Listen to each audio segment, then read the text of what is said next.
지금 제정해야 합니다. 오늘도 일어난 동료의 사망사고, 죽은 동료도 책임을 떠안고 처벌받는 동료도 너무 안타까워. 사고 피해도 우리 목, 갈 책임도 우리 목, 동료를 잃은 슬픔도 우리 목. 익숙해질 수 없는 슬픔, 내일은 내 차례일지도 모른다는 공포. 언제까지 이렇게 살아야 되지? 웬 택배? 후아! 안녕하세요.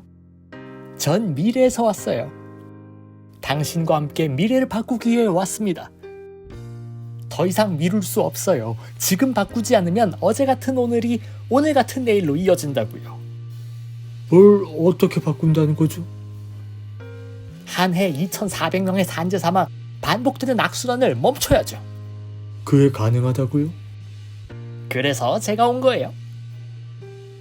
왜 중대재해기업처벌법인가요? 이걸 보세요. 2013년 여수산단 대림 산업 폭발 사고, 2016년 구의역 스크린도어 사고, 2017년 삼성중공업 크레인 충돌 사고, 2018년 태안화력발전소 사고, 2020년 한익스프레스 사고, 용인 SLC 물류센터 사고, 현대중공업 창사 이래 467명 산재 사망 등등.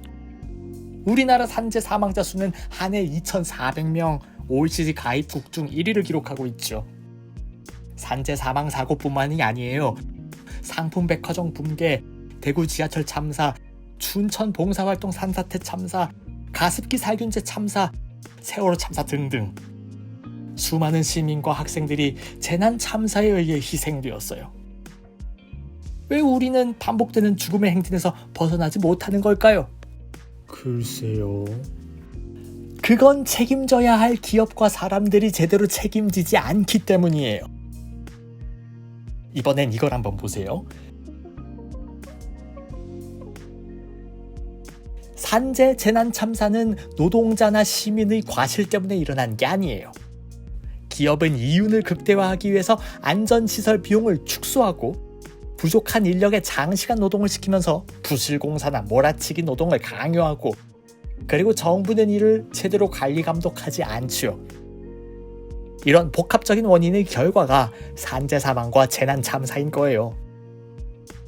그런데도 사고에 책임 있는 기업, 경영 책임자, 정부 책임자가 솜방망이 처벌만을 받으니 결국 안전을 중요하게 여기지 않아 산재 재난 참사가 반복되는 거죠. 과실에 따른 엄중한 처벌로 책임질 사람들이 책임지게 하는 것, 그래서 노동자와 시민이 죽거나 다치지 않도록 예방하는 책임을 다하게 하는 것, 그것이 중대재해기업처벌법의 취지입니다. 꼭 법을 새로 만들어야 하나요? 그런데 지금도 산업안전보건법이 있잖아요. 굳이 새로운 법을 만들 필요가 있나요? 산안법은 노동자의 안전을 규정한 법이기 때문에 재난 참사를 당한 시민들의 피해에 대한 책임을 기업에게 물을 수 없어요. 과실치사상죄도 기업을 직접 처벌할 수 없고요. 산재 사고의 경우에도 직접적인 행위 위반자를 중심으로 처벌하기 때문에 주로 하급 관리자나 노동자들이 처벌 대상이 되고, 예방조치 의무를 가진 기업을 처벌하기는 어려워요. 중대재해기업처벌법에서는 법이 직접 법인, 사업주, 경영책임자에게 안전조치 의무나 보건조치 의무를 다하도록 규정하고, 거기에 대한 법적 책임을 지도록 하고 있기 때문에 실제로 안전보건 의무가 준수되는 효과가 있는 거죠. 외국의 사례를 보더라도 실질적 처벌이 산재 재난 참사를 예방할 수 있다는 사실을 확인할 수 있어요. 영국은 산업안전보건법 규정이 우리나라보다 강력한데도 불구하고 기업 살인법을 따로 제정해서 산재 사망률을 대폭 감소시켰죠. 안전 시스템에 대한 권한을 갖고 있는 법인, 사업주, 경영 책임자가 의무와 책임을 져야 대한민국의 안전 문화도 바뀔 수 있어요. 한마디로 중대재해기업처벌법은 죽음을 막기 위한 법이라고 할 수 있습니다. 중대재해기업처벌법 궁금해요. 중대재해기업처벌법의 목적은 사업장, 공중이용시설 등에서 안전조치 및 보건조치 의무를 위반하여 인명피해를 발생하게 한 법인, 사업주, 경영책임자 및 공무원의 처벌을 규정함으로써 노동자와 시민의 생명과 안전을 확보하는 것입니다. 적용 대상은 노동자나 이용자, 기타 사람의 사상의 결과가 발생한 것으로 특수고용 노동자 및 하청, 도급 노동자를 포함할 뿐만 아니라 일반 시민의 피해까지 포함합니다. 처벌 내용은 이렇습니다. 공무원 역시 안전에 대한 직무를 다하지 않았을 때는 처벌의 대상이 됩니다. 공무원도요? 사업장은 물론 공중이용시설의 안전관리를 감독할 책임이 있는 정부 책임자가 그 의무를 소홀히 하면 재해 발생의 원인을 제공하게 되는 것이죠. 반복되는 재난 참사를 예방하기 위해 공무원도 책임의 주체가 되어야 됩니다. 그리고 이러한 재난 참사에서 가장 어려운 점이 입증 책임의 문제인데, 사고의 인과관계를 추정하는 규정을 두어 피해자가 아닌 기업에게 입증 책임을 전환하고, 기업이 사고 조사를 방해하거나 반복적으로 위반하는 경우 기업의 책임이 있는 것으로 추정하는 조항을 두고 있어요. 또한 전문가를 중심으로 양형위원회를 구성해서 형량의 실제 적용 가능성을 높이는 것도 중대재해기업처벌법의 특징이죠. 중대재해기업처벌법 제정에 함께해요. 2003년 영국의 기업살인법 소개와 2006년 최악의 살인기업 선정 이후 우리나라에도 중대재해기업처벌법 제정이 논의되기 시작했어요. 그리고 2014년 세월호 참사 이후 4.16 연대가 존엄과 안전위원회를 구성하여 노동자와 시민들을 죽음에 이르게 한 책임을 엄격하게 물어야 한다는 목소리를 높였죠.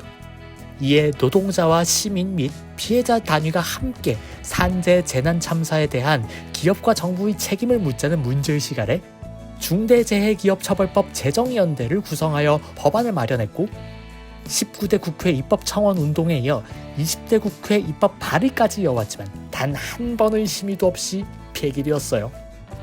이러한 현실에 맞서 여러 단위들이 모여 중대재해기업처벌법 제정 운동본부를 발족시키고, 노동자, 시민이 직접 중대재해기업처벌법의 입법 발의자가 되어 21대 국회 입법 쟁취를 결의하기에 이르렀어요. 위험의 생산자는 기업과 정부, 고위 책임자들입니다.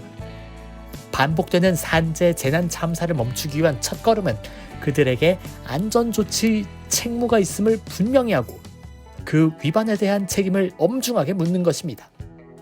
제가 여기에 온 이유 이젠 확실히 알겠죠? 이제까지 나는 나의 부주의와 과실 때문에 사고가 일어난다고 생각했어요. 안전의 책임은 노동자에게만 있다고 생각했죠. 하지만 이제 알겠어요. 산재, 재난 참사는 구조적 범죄였다는 걸. 자, 같이 가요. 미래를 바꾸는 당신의 여정에 나도 동참할게요.